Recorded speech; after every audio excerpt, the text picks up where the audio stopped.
What? Hey everybody, Uncle Rich here for Who's Telling the Truth. This is show 65. Today is September 15, 2014, and today's show is called a Fuster-Cluck. Guys, I heard somebody say that on a video, and I said, that's so cute. And I said, you know, that's something I could use on the air. So, tonight's show, oh, by the way, we just broke a record. August was the hottest. We just had the hottest August ever on record since 1881. And it was from the Goddard Institute, the Goddard Institute for Space Studies. But tonight's show, guys, we've got a lot happening in the world of global warming and climate change. This whole week is all about what's going to happen with the march in New York City. There's going to be a United Nations meeting next Tuesday. Tomorrow is climate reality, and guys, this is what everything is about here. We're about reality, and the very first clip we're going to play for you is going to show you how the 24 hours of reality. This is something that Al Gore helped put together, and we're going to show you how this shifts from debates to solutions. So John, hit us with the first clip. There will be a moment when the conversation on climate change shifts from debate and despair to determination and solutions. That moment is here. All right, so that was the first clip. And we have a new guy on the soundboard tonight, so we weren't able to hear that. So hopefully the next one will be good. But the second clip, guys, that's going to be starting tomorrow, the 24 hours of climate reality. And we're going to show you some clips from that. But the second clip that we're going to show you is on the climate change march, which is going to be happening Sunday, September 21st. So, John, hit us with that clip. Sunday, September 21st, Americans from all over the country are gathering here in New York City for the People's Climate March. It could be the largest such march and rally ever. And it comes 2 days before delegates from around the world will meet at the United Nations for a summit on climate change. The demonstrators will urge the leaders and activists in attendance to act now to stop global warming before it's too late. Okay, so those are the two primary things that we're going to cover tonight. But the third thing is the fact that it's going to be at the United Nations, and the United Nations revealed a list of leaders. And you have to remember, the United Nations Summit is going to be held on Tuesday, September 23rd, and 125 countries are going to participate in it. So, John, give us a taste of that. The United Nations Secretary General's day-long climate summit in New York on September 23rd will draw about 120 heads of state and many lower-ranking officials, according to a list of speakers the UN released this week. President Barack Obama will attend on behalf of the U.S., but China and India, the first and third largest emitters of carbon dioxide, will be represented by lower-level officials. Carbon dioxide, the main long-lived greenhouse gas that is causing global warming, stayed at or above 400 parts per million for several months in 2014, the highest it has been in human history.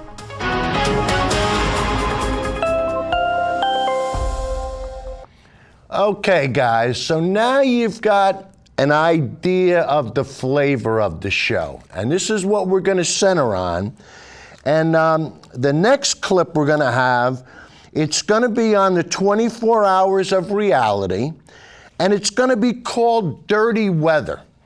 And guys, this is one of the biggest problems that we're facing now.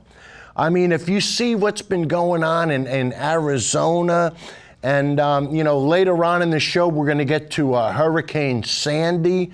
And when you see the devastation that was brought by Hurricane Sandy, But the most important thing that I want you to recognize with this clip is how the climate reality is a way to get the social media together.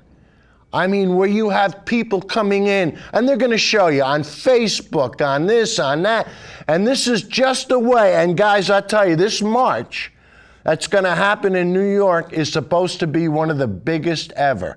And from the feeling that I'm getting, and from the calls, because I did put myself on a list. I wanted to take a bus down there. But anyway, people have been calling me back, so there's a lot of interest. All right, so the next clip is going to be really on how we use the social network. And I know a lot of people don't like Uncle Joey. Boy, you mention Uncle Socialism with Uncle Joey, and he goes nuts, and he just goes ballistic. But we're going to show you how we're going to use the social media to get over on the Koch brothers. Yeah, that's right. We're going to give them the business in the show, too. So, John, let's have the next clip. Hit it. People have always talked about the weather. It's what we discuss when we run out of things to say.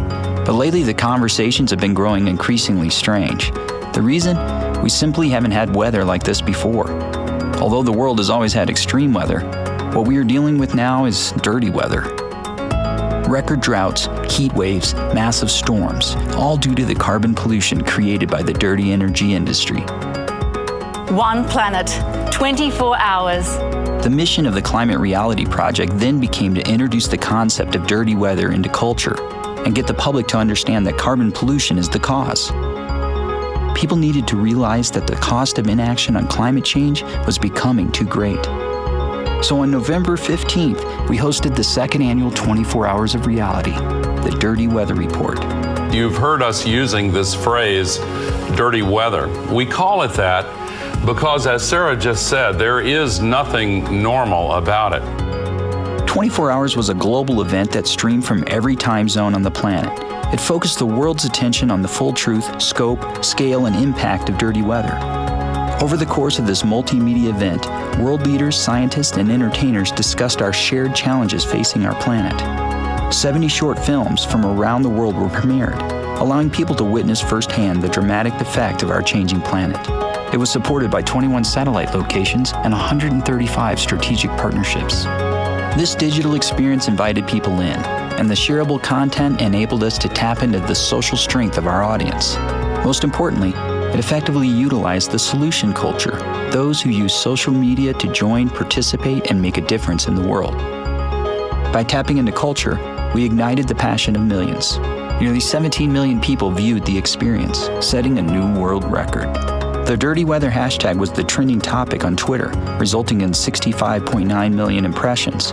Overall, the event garnered a total of 165 million Twitter impressions. In addition to the online reach, the event generated impact in other ways, with widespread coverage in print, radio, and TV outlets. 24 Hours of Reality, the Dirty Weather Report, was an engaging event that harnessed the power of creativity by communicating one message across 24 time zones. The Climate Reality Project managed to introduce to the world the concept of dirty weather by letting people know that carbon pollution is clearly the cause for our changing climate. 24 Hours of Reality was a powerful reminder that the Climate Reality Project is driven to reinvent, to reimagine, and rethink new ways to connect with people that will shift our culture. We're not simply seeking change, but solutions that will shape and improve our world ahead.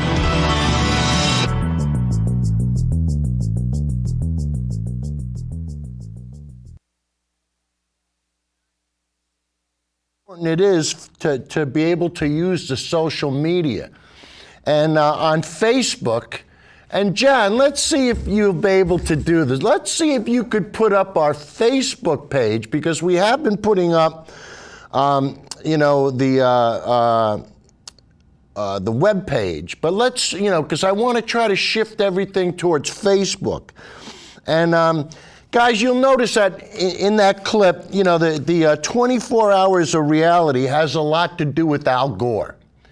And Al Gore first brought my attention to global warming and climate change with the movie An Inconvenient Truth.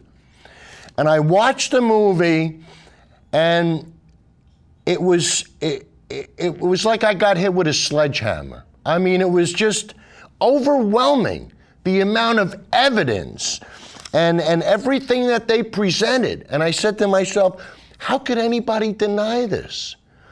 But when you're dealing with the Koch brothers and the Koch enterprises, and I saw one of their commercials today on Fox, and I want to tell you, you know, sometimes when these guys have no shame, they don't care. They hate the American people. You know, and that's why, like with Uncle Joey, they'll get him to hate his neighbors. They don't want to see women get equal pay. They don't want to see people get paid for overtime. They don't want nothing. They want you to come to work and have to pay them. That's how sick everything is getting. And that's why you don't hear anything about Obamacare anymore, do you? Why? Because it works. You'll never hear anything about it because everybody's happy. And the Republicans are going, oh man, what are we going to do now? But guys, I'm going off on a tangent. But what I really wanted to try in this next clip, pay close attention to what Gore says about ground zero and how ground zero will flood if we have a sufficient amount of water rise from global warming. So guys, pay close attention, especially, it's only a 45-second clip, so pay very close attention to what he says and watch how he becomes a prophet and he predicts exactly what's gonna happen. So John, hit it. This is what would happen to Manhattan.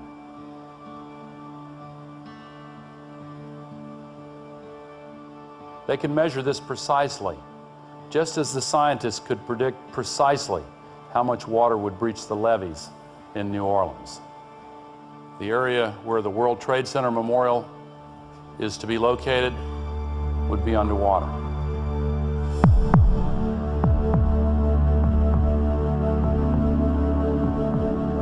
The Hudson River, downtown Manhattan, was literally pouring into the ground zero site.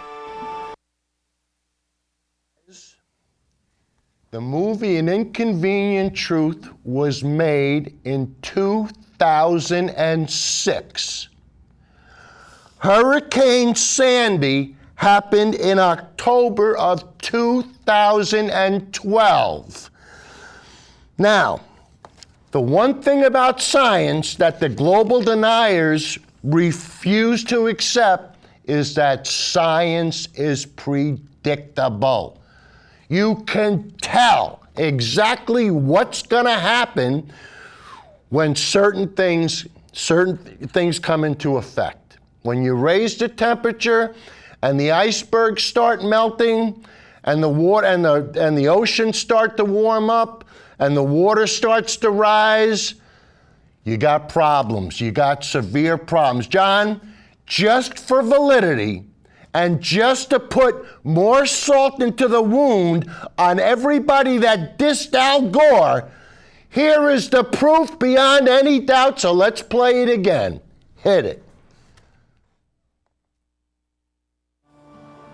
This is what would happen to Manhattan. This is what would happen to Manhattan.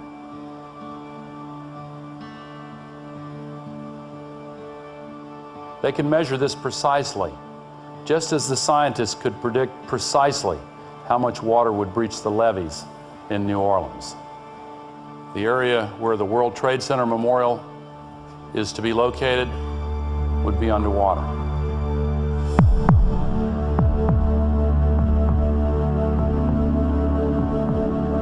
The Hudson River, downtown Manhattan, was literally pouring into the ground zero site. Guys, I rest my case. It's as plain as the nose on my face. They said it would happen, and it did. And for the rest of the show, we're just going to keep adding validity, more and more, because why? The science is settled. People go, oh, Rich, the science is never settled. Well, you're right. The science, you're right. Science isn't settled if you can prove it wrong. Otherwise, it's settled. Let's stop playing games, guys. Let's stop, I'll tell you, as we get deeper into this, all right, now we're going to show you the full clip of Hurricane Sandy.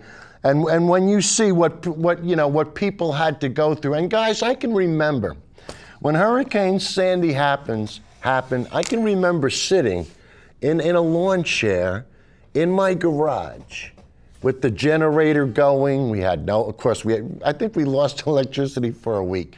I was watching the trees go back and forth, and I'm saying, man, we've lived here 30 years. I've never seen anything like this.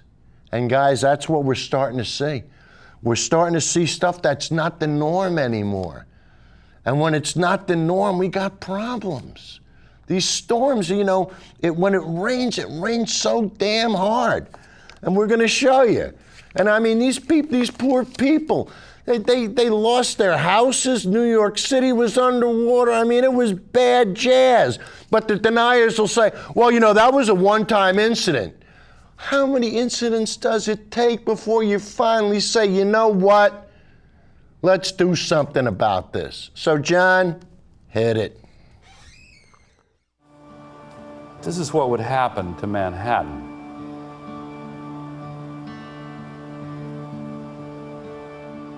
They can measure this precisely, just as the scientists could predict precisely how much water would breach the levees in New Orleans. The area where the World Trade Center Memorial is to be located would be underwater.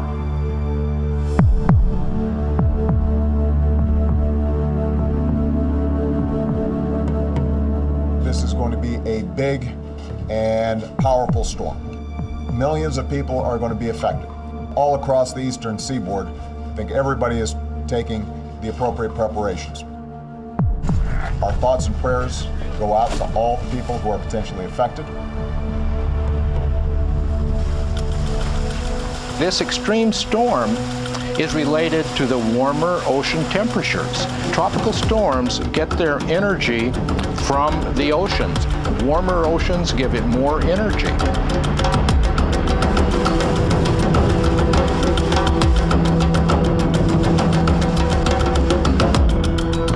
Explosion at a Consolidated Edison power plant. More than 1 million people in 11 states are already without power. Breaking news now from the borough of Queens, New York, where a fire there has destroyed at least 50 homes. The Battery Tunnel in Lower Manhattan, this gets you out of the city. The tunnel is totally flooded. And now this water is rushing over the edge of Lower Manhattan.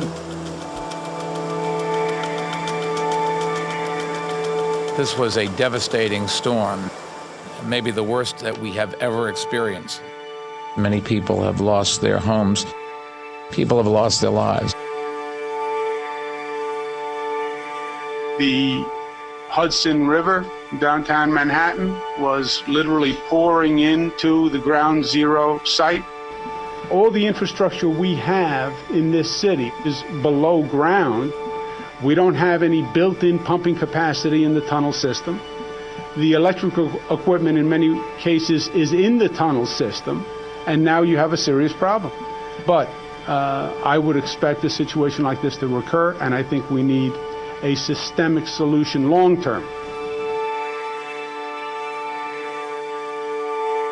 As New Yorkers, we've gone through dark times before, and we know struggles and we know crisis. And we come back, and we come back even stronger. We work together, we work as a team. And the challenge here for us is not just to build back, but to build back better than before.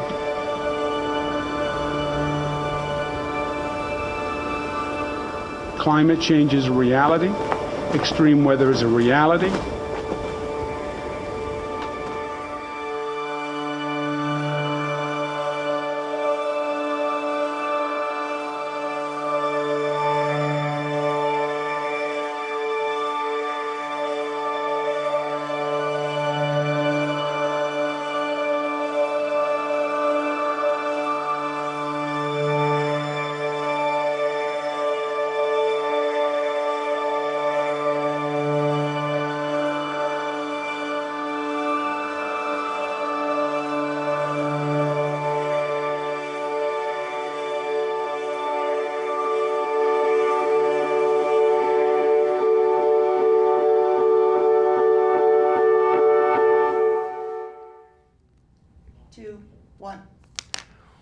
Guys, it's really simple, isn't it?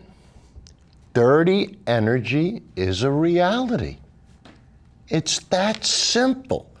And when are we going to get these people to embrace reality? I mean, it's that simple.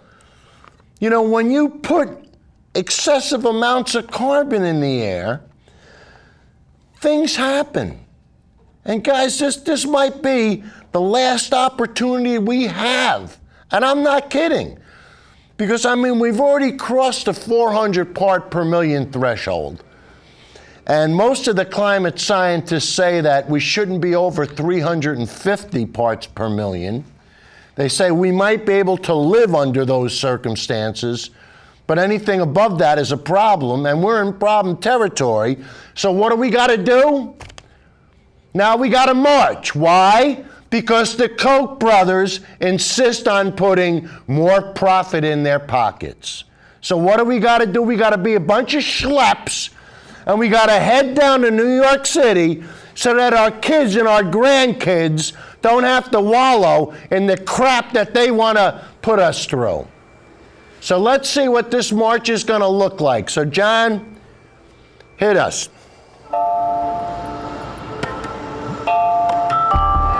All right, folks, we are 52 days away from the largest climate march in history. In 2 months, here in New York City, allies in frontline communities, labor, communities of faith, everybody who cares about saving the planet will stand shoulder to shoulder to demand urgent action on climate. Addressing climate change is about a commitment to a future with a healthy planet and healthy communities.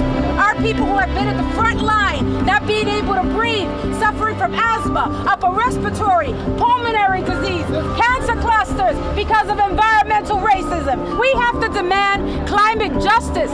This is about our community. This is about our children. It's about public health. It's about jobs. It's about justice. We're talking about not our present, but our future generations. Yeah! On September 21st, will you be there? Yeah! Will you be there? Yeah! Will you be there? Yeah! So join us on the 21st to march and send that signal to the United Nations. Plus, unite and get done.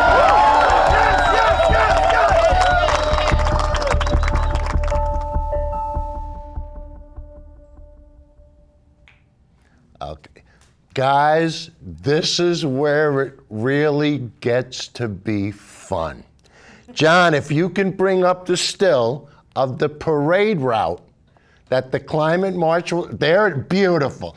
Okay, so the march is starting at 11:30 on Sunday the 21st, and there, you know, you see the assembly area there, and you're going to march down and then you're going to make a left onto 59th Street, and you're going to come down 6th Avenue. And guys, John, can you come back to me? Guys, guess what's on 6th Avenue? John, can you show?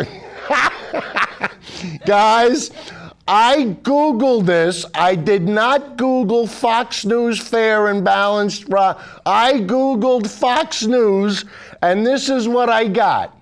But as you can see, that's where Fox is. They're right off of 6th Avenue. And I tell you, I don't know what Fox is going to do when they see over 1 million people marching past their offices claiming that global warming is real, and it's what are they going to do? I mean, they're going to have to lock the doors, they're going to have to pull the shutters. One day I was watching Glenn Beck, when Glenn Beck used to work at Fox, and he said something about Hasidic Jews. I don't remember what it was. It's really not even important. But I tell you, he said something that really got him going. I mean, it created a real Fuster-Cluck. And they showed you an aerial scene of all the Hasidic Jews gathering to protest. And guys, I want to tell you, Glenn Beck, I think he needed a diaper that day.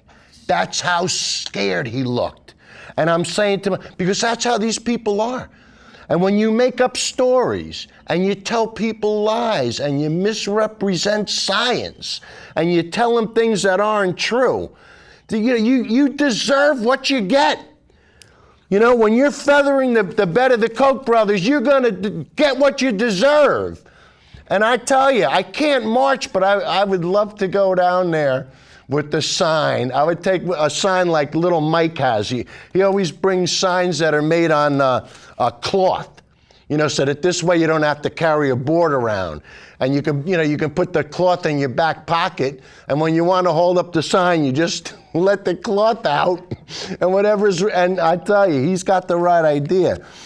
But just to be down there, you know, where Fox is, just to see what they're going through, because I tell you, they're going to get theirs. You know, everything comes back to you, one way or the other, and they're going to get theirs. I guarantee you they're going to get theirs. All right, so anyway, we talked about, we're going to play this next clip, and at the end of the clip, I want you to pay attention because they talk about faith and people of faith. And guys, this is the one group of people that we really have to get on board when it comes to climate change. Because the thing is, the people of faith really think that climate change, they're being handed a wrong deal. And we're going to try to explain. First, we're going to show you this clip, and then we're going to show you a climate scientist who's a Christian, and she's a global warmer. She's not a denier. And I tell you, so first we're going to play the March clip, and then we're going to go to the other one. So John, hit it. 2012 was the hottest year in the United States since weather scientists started keeping records. We've never been warned like this before, all of us, about climate change. Scientists from the Intergovernmental Panel on Climate Change say we're running out of time. Throughout the 21st century, climate change impacts are projected to slow down economic growth and indirectly increase risks of violent conflicts in the form of civil war.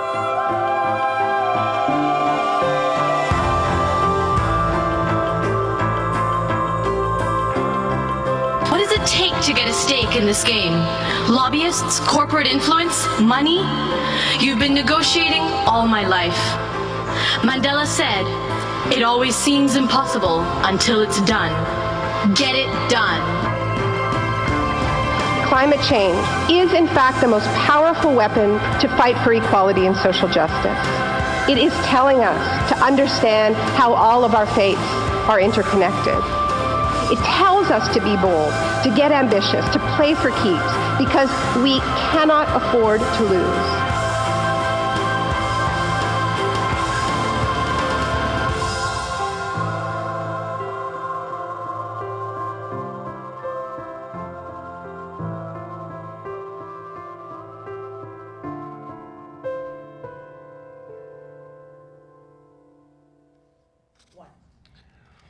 Guys, I'm telling you, that's what this march is going to do. This is going to make history.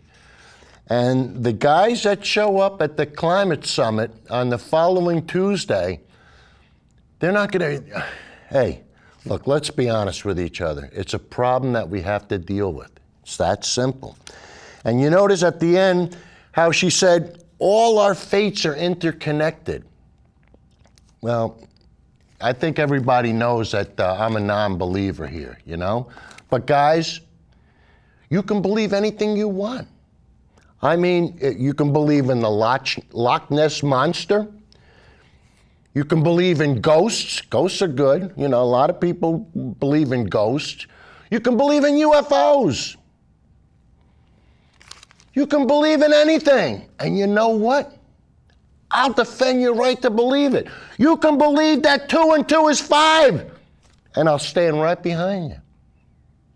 But if you're going to use that as your final answer on Jeopardy, guess what? You lost. And if you're going to teach that to your kids, if you're going to teach that to your kids, you're doing them a disservice. If you're not going to teach them about science and how science works, what are you going to do with your kids?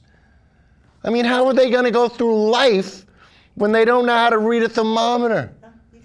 They don't trust satellites. All right, so now, once again, guys, the next person we're going to meet, her name is Catherine Hayhoe. And like I said, she's a climate scientist. She's an evangelist. But you know, she says, hey, and she's going to give her thoughts on how to deal to fundamentalist religious people when it comes to climate change. So John, hit it. Welcome. There are roughly 80 million evangelical Christians in America, and for years, a majority of their ranks have refused to take global warming seriously. Many were swayed by the likes of Rush Limbaugh, who said, if you believe in God, then intellectually you cannot believe in man-made global warming. You must be either agnostic or atheistic to believe that man controls something he can't create. Then there's the powerful Republican James Inhofe of the Senate Committee on the Environment and Public Works, who said, God's still up there, and the arrogance of people to think that we human beings would be able to change what he is doing in the climate is, to me, outrageous.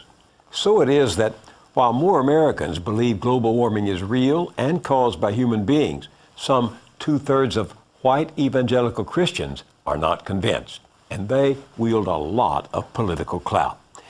These are people who believe that to be saved by God, you must be born again, your heart and mind transformed by a cathartic spiritual experience. But as the climate crisis worsens every day, it's clear these good folk need a different kind of conversion, one that opens them to the reality overtaking us. Only someone they trust, one of their own, is likely to help them see the light. Which brings us to Catherine Hayhoe. You may have seen her with the actor Don Cheadle on the opening episode of Showtime's award-winning documentary series, Years of Living Dangerously. When I look at the information that we get from the planet, I look at it as God's creation speaking to us. And in this case, there's no question that God's creation is telling us that it is running a fever. That fever has been running high on the plains of Texas, where Catherine Hayhoe lives. West Texas is cattle country, or it was, until prolonged drought killed off the livestock business and devastated towns like Plainview. It's 10 a.m. on March 16th, 2013. This has become a weekly ritual. Each Saturday, these people walk the 4 miles around the Cargill meatpacking plant on the edge of town. They're praying for rain and for the plant to reopen. 6 weeks ago, it closed, and overnight, 10% of the area's entire workforce was laid off. It shut down because of a 3-year drought that devastated the cattle herd here in Texas. And without cows, you can't run a meatpacking plant. Father, we pray for the situation in Cargill, my God. Because as you bring the moisture, as you bring the rain, conditions will change, my God. Because it's your rain. Catherine Hayhoe knows those believers well. She too is an evangelical Christian, also a rising star of climate science, named this year as one of Time Magazine's 100 most influential people. She and her husband, Andrew Farley, who's a pastor, teach at Texas Tech University in Lubbock. Together, they wrote this book, A Climate for Change, Global Warming Facts for Faith-Based Decisions. Welcome. Thank you for having me, Bill. When I saw the film, I couldn't believe that was the Plainview, Texas I knew many years ago. Then it was bustling like a beehive. The film reveals it as an almost lifeless place. Now, why are you convinced that this has to do with global warming instead of just the usual droughts that come and go in West Texas? Everybody living in Texas knows that droughts are just part of life there. So the first question people always ask is, well, how is this any different from what my daddy or my granddaddy experienced way back when? First of all, we see things changing. We see plants and trees flowering earlier in the year. We see birds and insects and other animals farther north than they ever used to be. It's warmer now in every season of the year in Texas because of climate change. So along comes this drought, just like you had 30 years ago and 50 years ago, but now it's so much warmer that more water evaporates from the soil, more water evaporates from our lakes and our rivers and our streams, and the drought is more severe than it would have been otherwise. We had an incredibly severe drought that summer of 2011 throughout Texas and Oklahoma, and that drought conditions persist until today. As a scientist, you study consequences over time. And is it what's happening over time that has led you to think this is not just the weather, this is change? That's exactly right. One of the most common things people do is they say, oh, we had a cold year, or oh, we had a wet summer, therefore where's all this stuff? Where's all this global warming? Climate is defined as a long-term average over at least 20 to 30 years. So we can't just jump on some bandwagon and immediately say, oh, that heat wave was definitely climate change. We have to very carefully analyze the data and look to see if there is a trend laid over the pattern of natural variability. So we've always had our highs and lows, our wet and dry. But the assumption that our society is built on is that over long periods of time, 20 to 30 years, it all averages out. This is the assumption that we build our houses on, that we design our cities on, that determine where we grow our crops. What happens if that line is no longer stable? Then we still have our pattern of natural variability, but the highs are getting higher over time, and that's exactly what we see. Oh, wow. You almost caught us napping out here, guys. You know, what they were talking about, that plant that they were talking about is in Texas. And I don't know if you guys have seen Years of Living Dangerously, but it's available on YouTube. So if you watch Years of Living Dangerously, and if you saw that plant and what happened when that plant went out of business, those people, that town had nothing anymore. I mean, all of a sudden it lost 10% of its workforce. You know what a devastating drop that is? Now, you know, Catherine, Bill's going to talk to her about being a missionary, and he's going to speak about what he considers to be a new gospel. So, John, let's have the next clip. Your parents were missionaries. Yes. Are you? I'm starting to think I might be. For? I mean, imagine a world where, you know, the highways are made out of solar panels that charge our cars as we drive, where every house is just made out of shingles of solar panels with a little wind turbine in the corner, where we have no air pollution anymore, you know, killing children with asthma and people with respiratory disease. I mean, I know this sounds like utopia. Sounds to me like it could be a new gospel. It may be a gospel that builds on the resources that God has given us. We have more than enough abundant energy to power our society, from wind, from solar, from tides, all of the things that we believe as Christians God created and has given to us as a free gift. So I think that there is the ability to have a better future, one that is built on the goodness that God has given us here in this world. Catherine Hayhoe, thank you very much for being with me. Thank you, Bill. Hey, we're awake this time. All right. But you guys, see what, you know, now she's starting to talk about using the resources that God has given us. That's fine. That works for me. If it works for you, that works for me. As long as you understand that we have to do something. You want to have an imaginary friend in the sky? God bless you. What else do you want me to say to you, you know? But I really feel, my feeling is that religion is the root of all evil. Now, when you tell kids and other people to believe in things that don't exist, you know, you have them believe in a God that doesn't exist, but yet these people can't accept something that is real and threatening like global warming. They can't accept that, but they can believe in an invisible friend. This is where we got, you know, finally you got, bada bing, stop already. Stop. You know, put on a nice pair of sneakers with a smiley face t-shirt and start marching. Because like George Carlin said, when the revolution happens, it's not gonna happen by jackbooted guys, you know, that are gonna cause a revolution. It's gonna come from people with smiley face t-shirts with sneakers on. And that's what this coming Sunday's all about. So get up, get out. You might even see me down at Fox. I don't know.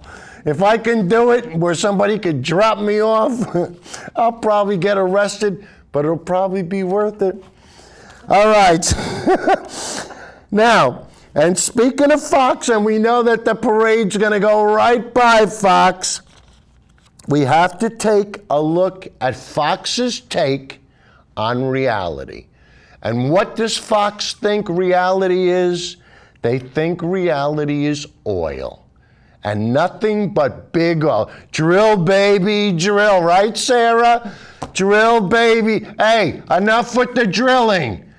The solar panels and the windmills, all right? But anyway, so we're going to look at Fox's idea of reality, and we're going to show you how they insist on putting profit before people. So, John, hit it. BP could be looking at an additional $18 billion in fines related to the Gulf oil spill disaster in 2010. I mean, we treat business more harshly than we treat terrorists. We give terrorists lawyers. We criminalize BP and the oil company. And that's U.S. District Judge Carl Barbier said BP, quote, made profit-driven decisions during the drilling of the well that led to the blowout, writing, these instances of negligence taken together evince an extreme deviation from the standard of care and a conscious disregard of known risks. This wasn't about cleaning up the oil spill. This was about humiliating CEOs and demonizing big oil. We can't afford to demonize these energy producers to such an extent, though, that they go under. Stop demonizing BP. He's going to drive this company into collapse. Judge Barbier said over and over again that BP essentially chose profit over safety, chose profit over securing its responsibility to the environment, to the 11 men who died on the rig, and that profit-driven motive led it to behave with gross negligence and willful misconduct. On the day that it was announced that we were going to go after the oil company criminally, there was a collapse of the price. And that was a kind of escalation that was entirely unnecessary. It's not going to help in the cleanup.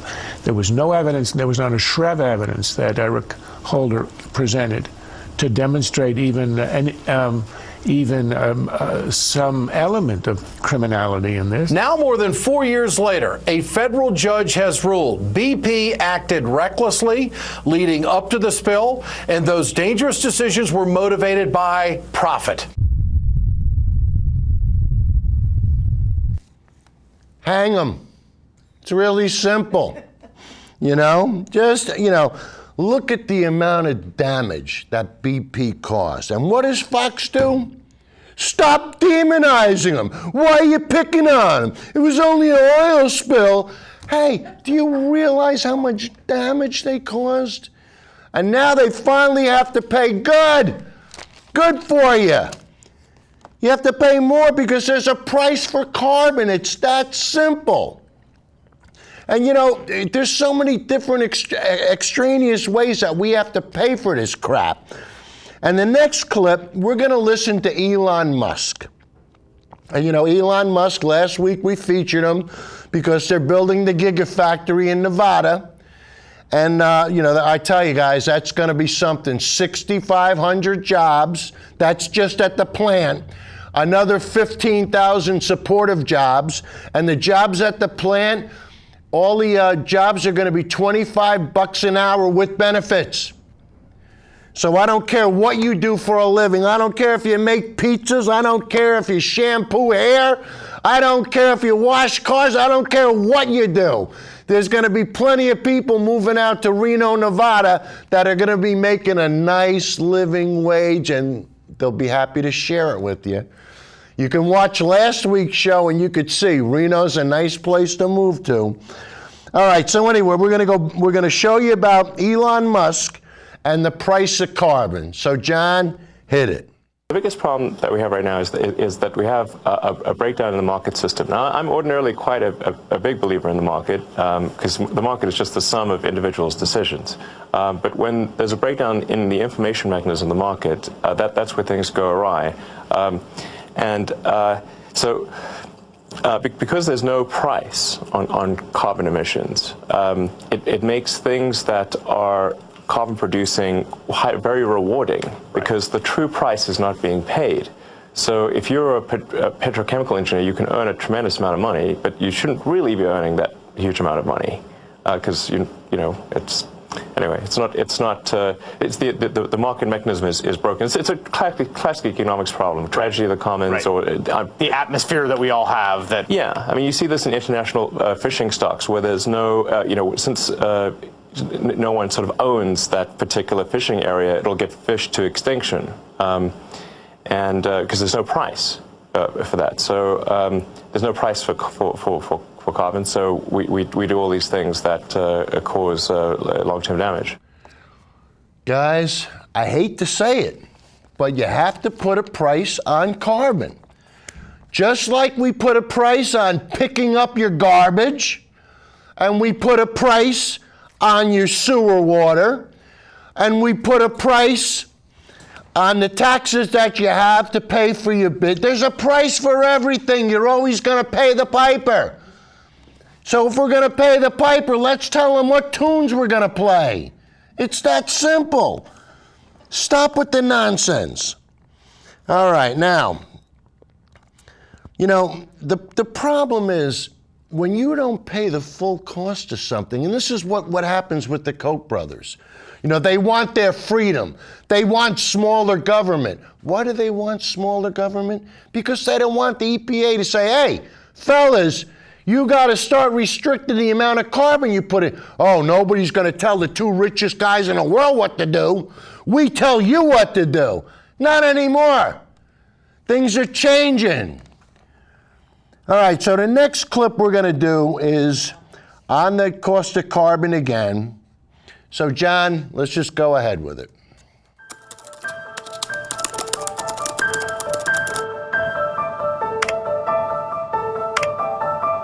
It's like everything you know and love, you just see it get swept away in a matter of hours. The wind is just shifting continuously. I've gone through several years like this, but not this long and not this dry. So this is the cost of carbon pollution. We may not realize it, but climate change is affecting us, all of us, right now. We're seeing it all over the news, from the bottom of the oceans to the tops of the mountains, and in the faces of victims across the globe. How did we get here? Let's start at the beginning.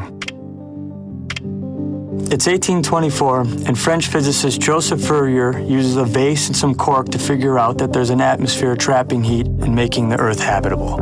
Right about this time, we also hit the Industrial Revolution, the birth of large-scale manufacturing and coal power, and the beginning of the carbon boom. 1896 rolls around, and a couple scientists figure out that CO2 from burning all that oil and coal could affect global temperatures. Their numbers based on these fuel consumption rates showed that we had a few thousand years before we had to worry. So we didn't. Then the 1960s came, and things started getting ugly. No, worse. Charles Keeling had captured enough data to determine that carbon levels in the air were directly related to the amount of fossil fuel burned, and that levels were going up. In 2010, NASA declared 2000 to 2009 the warmest decade on record. But hey, what does NASA know? One small step for man. Oh yeah, that. And that's sort of the way it's gone. Which brings us to today. Today we live in a world of extreme erratic weather. And here's the kicker. It's costing us big time right now. In 2013, insurance losses from flooding in Central Europe were estimated at $3.9 billion. In Australia, the 2013 Denali fire alone cost roughly $87 million. And these costs don't just end with the massive damage control bills. The effects ripple through our lives, costing us in other ways. Take Hurricane Sandy, for example. The initial damages cost roughly $65 billion. But what about the small business owners that either lost merchandise, customers, or their entire business because of flooding? And it's not just money. Some of us are paying with lives and livelihood. Others are paying in pain, damage, and suffering. In fact, the climate crisis is recognized as one of the world's leading threats to political stability and national security. The point is, we are all paying today for carbon pollution. Every one of us.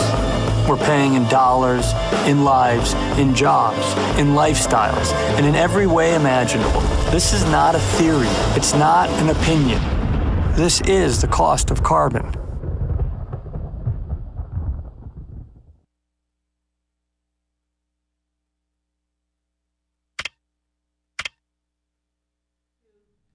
One, and we're back up right here.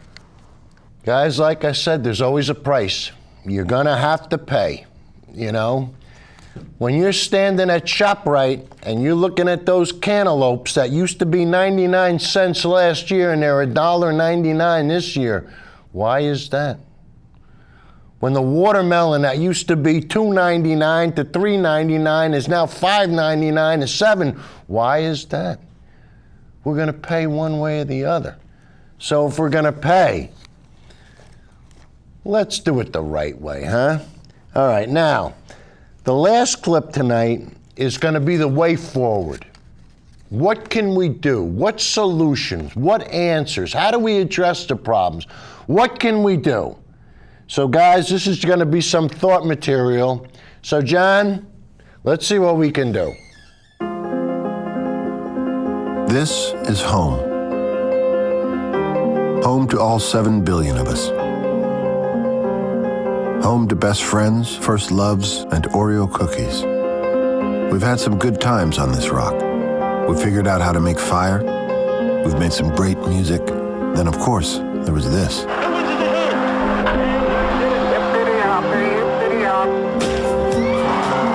We've also pushed through some tough times together. I have a dream.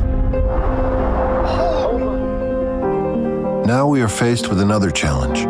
One so massive and so all-encompassing that it's hard for many of us to even grasp. Earth, our home, is in trouble. Carbon pollution is warming our planet, melting sea ice and creating stronger and more frequent storms, droughts, floods, and wildfires. And we're all paying the price for it in some way. Food and water scarcity. Declining health conditions, livelihoods lost,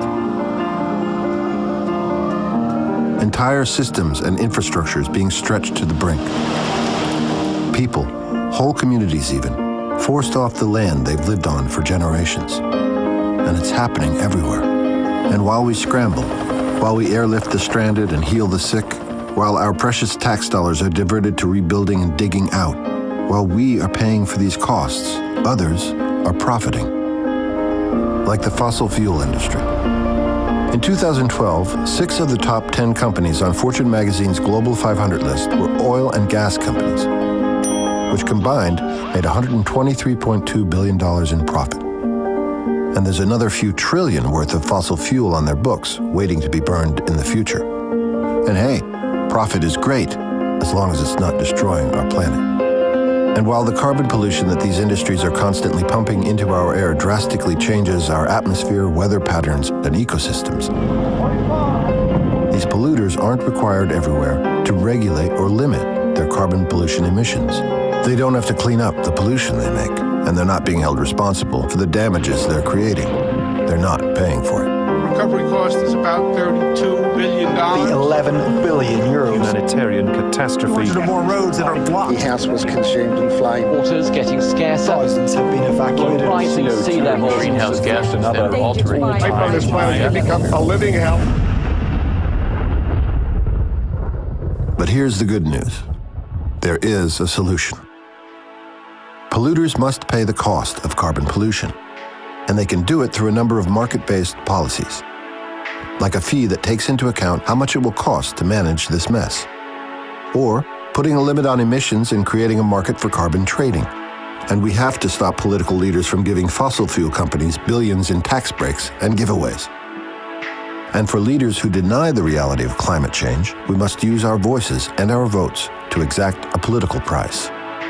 When we put a price on carbon, energy companies and utilities will be forced to make their operations cleaner and lower their pollution. As a result, clean energy like renewables will continue to get cheaper and cheaper because the polluters won't be able to give us fire sale prices on carbon, which is actually costing us a bundle in other ways. And that means we'll all be able to make better, smarter choices about the energy we're consuming. And by the way, polluters paying for their mess isn't a new concept. We know that it works because we've done it before. Like back in 1952, when air pollution from the Industrial Revolution created a layer of smog over London so thick that it became impossible to see, the clever folks of Great Britain passed the Clean Air Acts of 1956, making polluters pay through stricter rules. A famous leader once said, "Let us not seek to fix the blame for the past. Let us accept our own responsibility for the future." The time has come to decide for our future. We are all in this together. We can do nothing and continue to pay the price as carbon polluters pump endless amounts of CO2 into our atmosphere. Or carbon polluters pay their share, reduce carbon pollution, and give our planet a chance to catch its breath. There is only one way forward. It's time to end the denial and embrace opportunity. It's time to put a price on carbon. Once we watched a lazy world go by. Now the days seem to fly. Life is brief, but when it's gone, love goes on and on.